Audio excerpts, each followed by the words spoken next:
Assalamualaikum warahmatullahi wabarakatuh. Kembali lagi dengan saya Ahmad Bustonul Arifin. Pada kesempatan kali ini saya akan memberikan sebuah informasi tentang soal pedagogik pretest RPP dan silabus bagi Bapak Ibu yang akan mengikuti pretest PPG.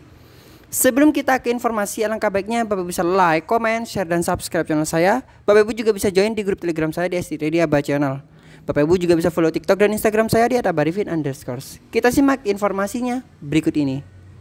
Nah, untuk kesempatan kali ini saya akan mencoba untuk memberikan sebuah informasi tentang contoh-contoh soal pedagogik pretest RPP dan silabus bagi Bapak Ibu yang akan mengikuti pretest PPG ataupun soal-soal PPG. Nah, di sini Bapak Ibu yang perlu Bapak Ibu ketahui bahwasannya adalah soal tersebut yaitu dari Ibu Mrs. Yura. Jadi pada channel Mrs. Yura yang bersangkutan merupakan salah satu guru di Kabupaten Bondowoso.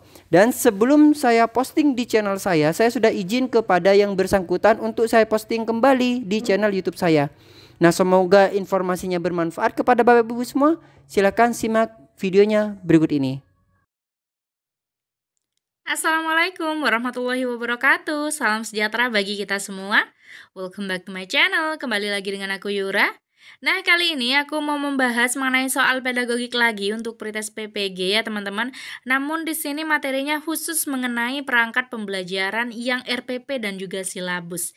Jadi bagi teman-teman yang belum subscribe channel aku, silakan di-subscribe dahulu agar tidak ketinggalan pembahasan soal yang berkaitan dengan pretest PPG dan juga P3K. Nah, bagi teman-teman yang udah like, comment, and share video aku dan juga subscribe juga, aku mau mendoakan semoga lulus dalam pretest PPG tahun 2022 ini. Langsung aja nih, tidak basa-basi, jadi aku bacakan soal yang pertama. Tujuan pembelajaran yang menggambarkan proses dan hasil belajar yang diharapkan dicapai oleh peserta didik sesuai dengan kompetensinya dimuat dalam A. Silabus, B. RPP, C. Silabus dan RPP, D. SKL, dan E. Kurikulum. Tujuan pembelajaran itu yang memuat unsur ABCD ya teman-teman. Jadi audience, behavior, condition, dan juga degree itu adanya di RPP ya teman-teman. Apalagi RPP yang sederhana yang hanya 3 komponen wajib aja, antara lain adalah tujuan pembelajaran, langkah-langkah pembelajaran, dan juga penilaian. Itu yang ada itu adalah di RPP, seperti itu ya teman-teman. Jadi kalau di silabus itu tidak ada tujuan pembelajaran, apalagi di SKL dan juga kurikulum. Jadi jawabannya adalah yang B. Nah, ini dia contohnya jika teman-teman mencari contoh RPP ya teman-teman, atau RPP yang sudah pernah dibuat. Jadi tujuan pembelajaran seperti ini teman-teman memuat unsur ABCD. Contohnya adalah setelah membaca teks, siswa dapat menyebutkan tanaman yang hidup di air dengan benar. Nah, ini salah satu contoh dari tujuan pembelajaran. Di situ masih banyak yang lainnya. Jadi ini dimuat di RPP ya teman-teman. Sekali lagi hanya di RPP. Jadi kalau di silabus itu tidak ada. Soal nomor 2. Komponen rancangan pelaksanaan pembelajaran terdiri dari, nah ini banyak banget ya teman-teman. Jadi kalau soalnya seperti ini mengarah kepada komponen RPP yang masih lengkap ya teman-teman. Kalau masih lengkap itu ada 13 komponen. Jadi kalau yang terbaru atau yang paling ringkas seperti itu ya teman-teman, yang lainnya itu adalah pelengkap. Itu yang wajib ada 3. Jadi seperti yang aku sampaikan sebelumnya, ada tujuan pembelajaran, ada langkah-langkah pembelajaran, dan juga penilaian atau evaluasi ya teman-teman. Nah, di sini kalau kita lihat dari opsinya ini masih ditanyakan mengenai komponen RPP yang lengkap ya teman-teman. Jadi ciri-cirinya kalau yang lengkap itu awal mesti adalah identitas ya teman-teman, dan di akhir adalah evaluasi atau penilaian. Nah, tinggal kita cocokkan ya teman-teman, yang di depan harus identitas, yang di belakang harus evaluasi. Jadi kalau yang tidak seperti itu kita coret terlebih dahulu atau eliminasi ya teman-teman. Jadi opsi B ini langkah terakhirnya adalah langkah-langkah pembelajaran. Jadi itu kurang benar. Seharusnya adalah evaluasi atau penilaian. Nah, opsi C ini masih betul ya teman-teman. Opsi D juga salah seperti itu. Nah, kita lihat di sini ya teman-teman, cirinya juga seharusnya ada 3M secara berurutan. Nah, 3M itu apa sih? Jadi materi, metode, dan juga media. Nah, kita lihat yang berurutan di situ ya teman-teman. Jadi opsi A, materi, metode, dan media ini 3M berurutan ya teman-teman. Lalu kita lihat opsi yang C di situ, jadi materi, metode. Nah, sumber di sini muncul terlebih dahulu. Seharusnya media terlebih dahulu ya teman-teman. Jadi di sini yang paling mendekati seperti itu sesuai Permendikbud ya teman-teman yang mengatur mengenai komponen RPP itu adalah opsi yang A. Nah, kita lihat di sini ya teman-teman, ini adalah berdasarkan Permendikbud nomor 22 tahun 2016 ini yang masih memuat peraturan mengenai komponen lengkap RPP yang ada 13 ya teman-teman. Jadi bagi teman-teman yang ingin membaca Permendikbudnya silakan melihat linknya di deskripsi video ini. Nah, di awal mesti ada identitas ya teman-teman. Jadi sebenarnya kelas semester itu juga masih masuk dalam identitas.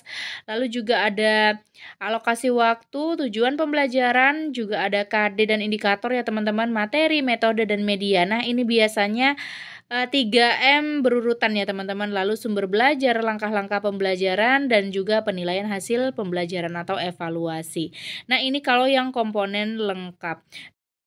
Soal nomor 3, di dalam kegiatan pembelajaran harus tercermin kegiatan peserta didik mengekspresikan dan mengaktualisasikan diri melalui berbagai kegiatan dan karya yang bermakna. Hal tersebut dikenal dengan istilah. Nah, kita lihat di sini ya teman-teman. Jadi, kita lihat kata kuncinya di sini yang ditanyakan adalah dalam kegiatan pembelajaran di RPP ya teman-teman. Jadi, kalau ada kegiatan mengekspresikan dan mengaktualisasikan diri itu masuk kepada kegiatan apa? Nah, ada 3 ya teman-teman, ada eksplorasi, elaborasi, dan juga konfirmasi. Jadi kalau yang mengekspresikan dan mengaktualisasikan diri itu masuk kepada yang elaborasi ya teman-teman. Nah, kita lihat di sini. Jadi ada 3 seperti yang aku katakan sebelumnya.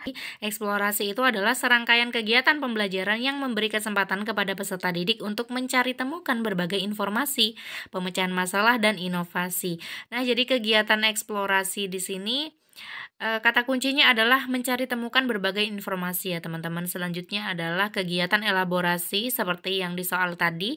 Jadi serangkaian kegiatan pembelajaran yang memungkinkan peserta didik mengekspresikan dan mengaktualisasikan diri melalui berbagai kegiatan dan karya yang bermakna. Selanjutnya adalah kegiatan terakhir yaitu konfirmasi, serangkaian kegiatan pembelajaran yang memberi kesempatan bagi peserta didik untuk dinilai, diberi penguatan, dan diperbaiki secara terus-menerus. Nah, ini adalah tahap akhir ya teman-teman. Jadi di situ peserta didiknya udah dinilai.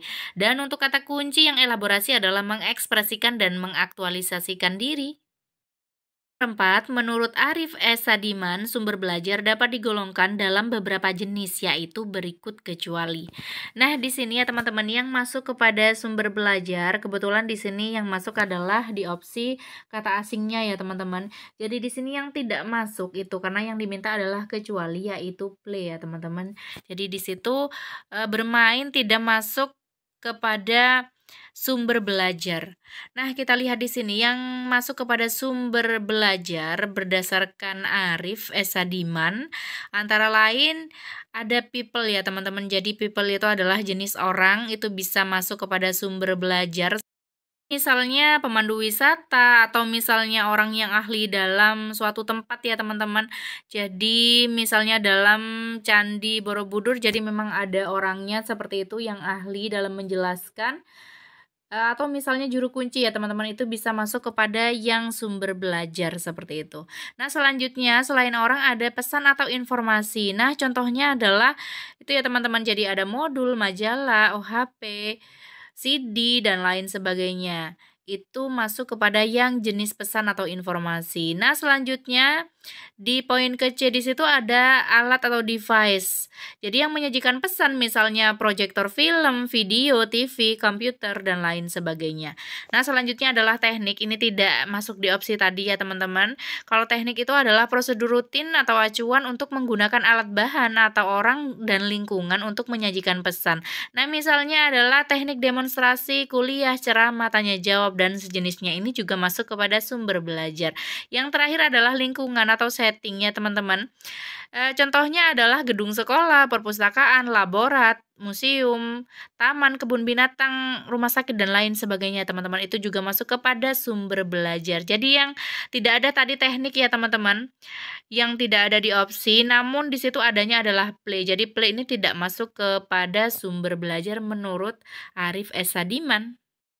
Soal nomor 5, berikut yang merupakan komponen RPP wajib berdasarkan Surat Edaran Mendikbud nomor 14 tahun 2019 adalah, nah, seperti yang aku katakan sebelumnya teman-teman, jadi ada 3 komponen wajib seperti itu, sehingga yang lainnya, yang 13 itu adalah pelengkap. Jadi yang wajib itu ada 3, yang pertama adalah tujuan pembelajaran, lalu langkah-langkah pembelajaran, dan juga penilaian ya teman-teman. Jadi seharusnya itu yang masuk. Nah kita lihat di sini, kalau yang A ini indikator ini tidak masuk ya teman-teman. Kalau yang B tujuan, langkah-langkah, dan penilaian, ketiganya ini masuk teman-teman. Lalu kalau yang C metode ini tidak masuk. Yang D ini malah semuanya tidak masuk ya teman-teman. Jadi indikator, media, metode ini masuk kepada yang komponen pelengkap aja. Jadi boleh tidak ada di dalam RPP seperti itu. Nah, kalau yang ini sumber belajar ini yang merupakan pelengkap aja ya teman-teman. Jadi bukan yang wajib. Jadi jawabannya adalah yang B kalau berdasarkan Surat Edaran Mendikbud nomor 14 tahun 2019. Nah, jadi teman-teman harus bisa fokus ya teman-teman, dan juga tahu yang dimaksud soal itu maunya yang mana. Jadi kalau yang diminta adalah komponen lengkap, jadi teman-teman harus menjawab yang sesuai dengan Permendikbud nomor 22 tahun 2016 ya teman-teman, mengenai komponen RPP lengkap yang 13 komponen. Namun kalau yang ditanyakan adalah yang 3 komponen aja, jadi yang lainnya menjadi pelengkap seperti itu yang sesuai dengan Surat Edaran Mendikbud nomor 14 tahun 2019, maka jawabannya adalah seperti yang B ini ya teman-teman. Nah ini dia ya teman-teman, udah aku rangkumkan. Jadi kalau menurut Surat Edaran Mendikbud itu hanya ada 3. Jadi yang lainnya merupakan pelengkap. Nah kita ke soal nomor 6. Berikut yang bukan merupakan prinsip-prinsip yang perlu diperhatikan dalam penyusunan rencana pelaksanaan pembelajaran atau RPP adalah, jadi A berpusat pada peserta didik, B pemberian umpan balik dan tindak lanjut, yang C penekanan pada keterkaitan dan keterpaduan antara komponen, D penerapan teknologi informasi, E penyusunan RPP hendaklah objektif dan valid. Nah, di sini kalau teman-teman memperhatikan, jadi ini yang dimaksud adalah prinsip dalam penyusunan RPP ya teman-teman. Namun di sini ada salah satu opsi yang lebih masuk kepada prinsip penilaian ya teman-teman. Di sini ada objektif dan valid seperti itu. Karena diminta yang bukan, maka seharusnya jawabannya adalah yang E. Nah, alangkah baiknya kita juga mengetahui mengenai prinsip-prinsip dalam menyusun RPP ya teman-teman.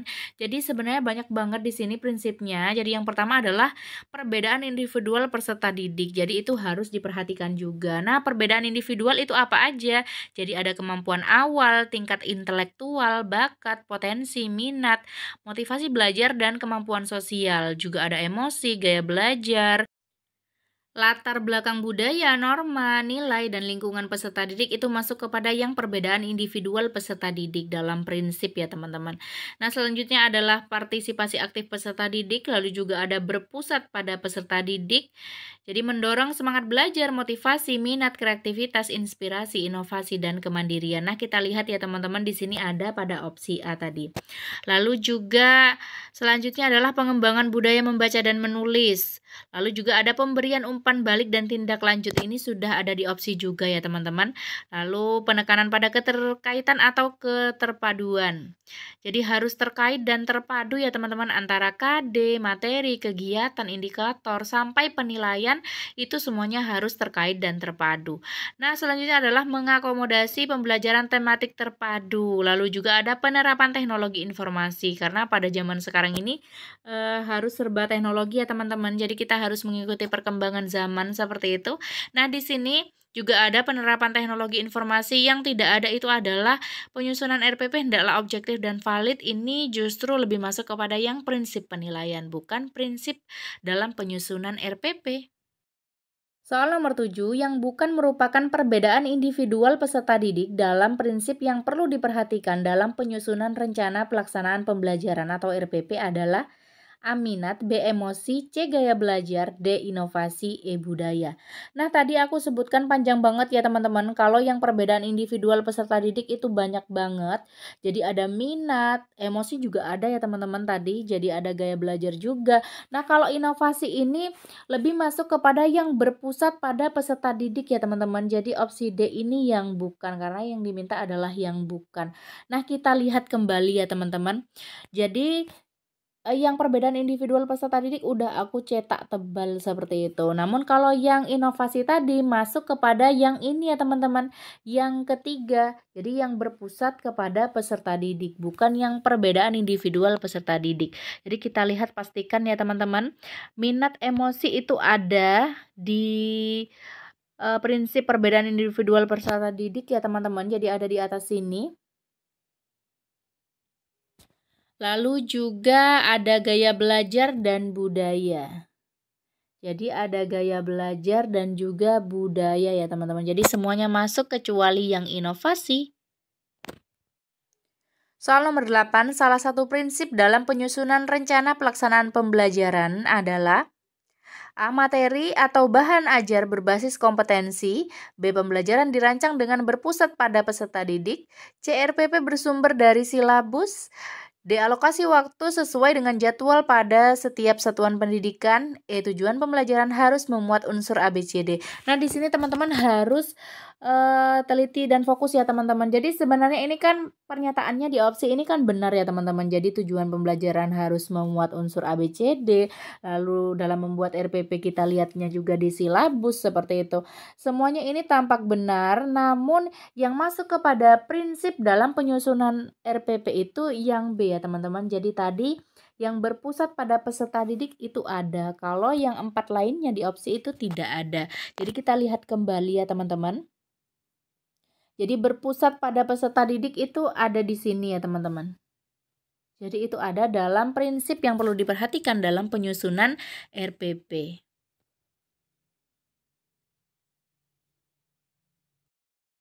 Soal nomor 9, peserta didik diajak untuk field trip ke candi yang jaraknya dekat dengan sekolah. Candi dalam konteks ini berfungsi sebagai A. Alat belajar, B. Hasil budaya, C. Sumber belajar, D. Peninggalan sejarah, E. Pendorong peserta didik lebih aktif belajar. Nah, tadi ada ya teman-teman, sumber belajar berdasarkan atau menurut ahli tadi ya teman-teman. Jadi kalau yang candi di sini seharusnya masuk kepada lingkungan ya teman-teman, bisa jadi. Jadi lingkungan tadi istilahnya adalah setting. Jadi di sini masuk kepada yang sumber belajar. Penjelasannya, jadi sumber belajar efektif itu tidak abstrak, adalah yang konkret dan mendekatkan peserta didik pada objek yang nyata atau sesungguhnya. Nah, salah satu sumber belajar tersebut adalah candi. Jadi ini adalah objek nyata atau lingkungan yang ada di dekat siswa ya teman-teman. Tadi yang dikunjungi seperti itu, maka lebih mudah dalam belajar kalau sumber belajarnya itu adalah objek yang nyata. Nah, selanjutnya soal nomor 10, perhatikan beberapa komponen dari RPP untuk mata pelajaran Bahasa Indonesia adalah sebagai berikut. Ada 3 di situ, jadi KD-nya adalah mengenal kegiatan bermusyawarah, lalu indikatornya adalah menyebutkan 2 ciri kegiatan bermusyawarah. Yang ketiga adalah tujuan pembelajaran, jadi setelah pelaksanaan pemilihan ketua kelas, siswa dapat menyebutkan 2 ciri kegiatan musyawarah dengan benar. Jadi ini memuat unsur ABCD ya teman-teman. Lalu berdasarkan komponen-komponen RPP tersebut, prinsip digunakan adalah A. Memberikan umpan balik dan tindak lanjut. B. Mendorong partisipasi aktif peserta didik. C. Memperhatikan perbedaan individu peserta didik. D. Keterkaitan dan keterpaduan. E. Berpusat kepada peserta didik. Nah, kita lihat di sini ya teman-teman, semua opsi A sampai E di situ masuk kepada prinsip dalam menyusun RPP. Namun kita perhatikan mengenai di sini ya teman-teman. Jadi ada KD, indikator tujuan pembelajaran, yang saling terkait satu sama lainnya. Jadi pada KD itu mengenal kegiatan bermusyawarah, lalu indikatornya adalah menyebutkan 2 ciri kegiatan bermusyawarah lagi. Jadi masih berkaitan ya teman-teman mengenai kegiatan bermusyawarah. Lalu tujuan pembelajarannya itu juga ya teman-teman. Jadi di situ menyebutkan 2 ciri kegiatan musyawarah dengan benar setelah pelaksanaan pemilihan ketua kelas. Nah, di sini terkait dan terpadu satu sama lain. Jadi di sini opsinya yang benar adalah opsi yang D.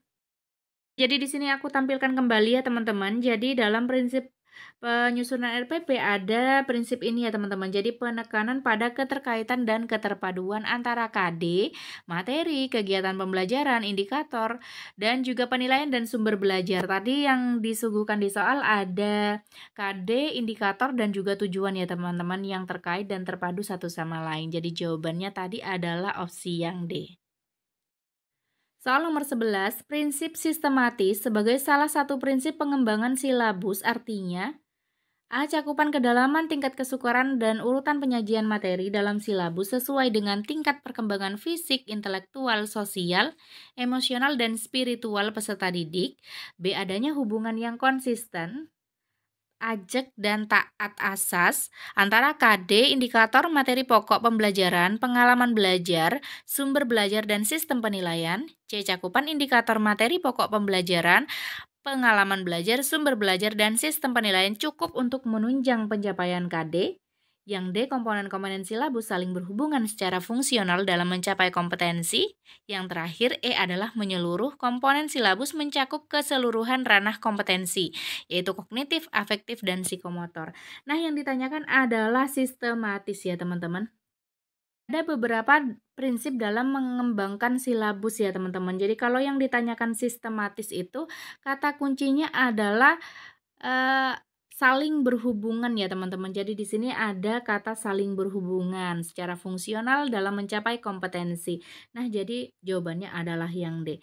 Nah, sekarang aku mau menunjukkan beberapa prinsip dalam pengembangan silabus dan juga lengkap dengan kata kuncinya ya teman-teman. Jadi kita tadi fokus kepada yang sistematis. Jadi yang sistematis itu ada di poin ketiga di sini ya teman-teman. Lalu juga kata kuncinya adalah saling berhubungan. Jadi prinsip dalam mengembangkan silabus itu aku singkat menjadi I, resi, koma, belu ya teman-teman. Jadi I untuk ilmiah, re untuk relevan, si untuk sistematis, ko untuk konsisten, M di situ adalah memadai. Kalau yang A itu adalah aktual dan kontekstual. Jadi ini gabung ya teman-teman. Belu di situ adalah fleksibel dan juga menyeluruh. Nah, yang pertama, prinsip pengembangan silabus ilmiah itu maksudnya adalah pengembangan silabus harus dilakukan dengan prinsip ilmiah yang mengandung arti bahwa keseluruhan materi dan kegiatan yang menjadi muatan dalam silabus harus benar, logis, dan dapat dipertanggungjawabkan secara keilmuan. Jadi kata kuncinya adalah dapat dipertanggungjawabkan secara keilmuan dari kata ilmu ya teman-teman. Jadi bersifat ilmiah seperti itu.